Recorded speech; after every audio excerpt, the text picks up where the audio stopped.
So Gamescom came and went pretty quickly this week, and it seems like the news just couldn't stop flowing. We got the Lollapop official announcement and even some new stages in Splatoon.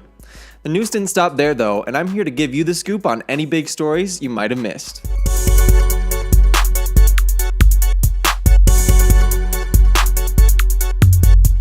Rocket League was announced to be headed over to the Nintendo Switch earlier this summer at E3. While it was a very exciting announcement at the time, Psyonix didn't include very many actual details. While we still didn't get an actual release date for the game, Nintendo did announce a couple of new features this week at Gamescom. Just like the platform-exclusive cars available for the PlayStation and Xbox versions, the Switch will be getting at least 3 exclusive custom car options. The ones revealed at Gamescom were Mario and Luigi cars that looked very reminiscent of Mario Kart, as well as a really cool Samus Aran-themed Metroid car. Included with these will be a couple of custom Rocket Boost skins to match their car counterparts.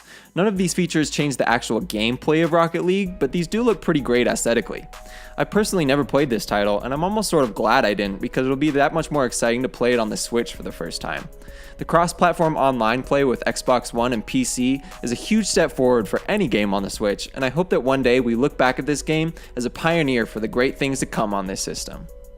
Fire Emblem Warriors was one of the first games we knew was actually coming to Switch, and since the beginning of 2017, we've known the game would be arriving this year. We saw E3 pass by with still no release date, but now we finally received a release date. Kind of. If you live somewhere in Europe, you're in luck, because the official release for this game is now October 20th. This is almost a month later than the Japanese official release, but still not too much later. While we didn't receive any really official release dates for Australia and America, we can only assume it'll fall in line with the EU date, if not earlier. Along with the release date and the new trailer, we also learned of some new visual customization features. The game was built to run at 1080p with 30 frames per second, but now we're going to have an option to run at 720p with 60 frames per second.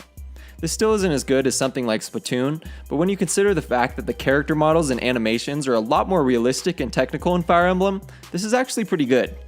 The game revolves around slicing up as many different enemies at once, so I'm sure it'll be a great option if you want to see every swing of the sword run fluidly.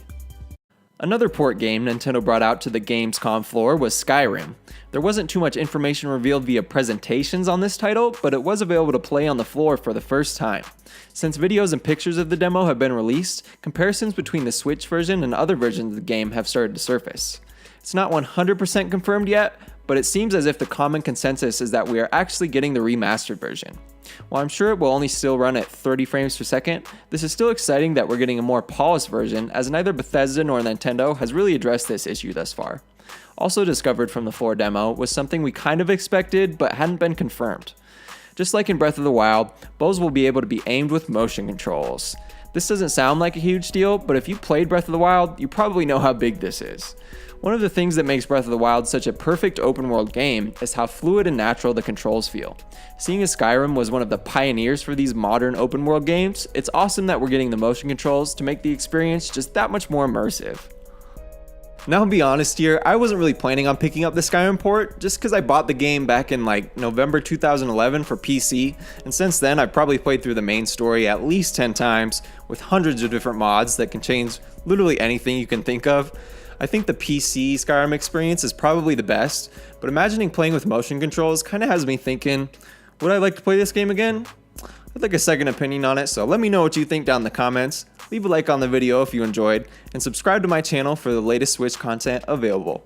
This is Max from Max Culture, and thank you for watching.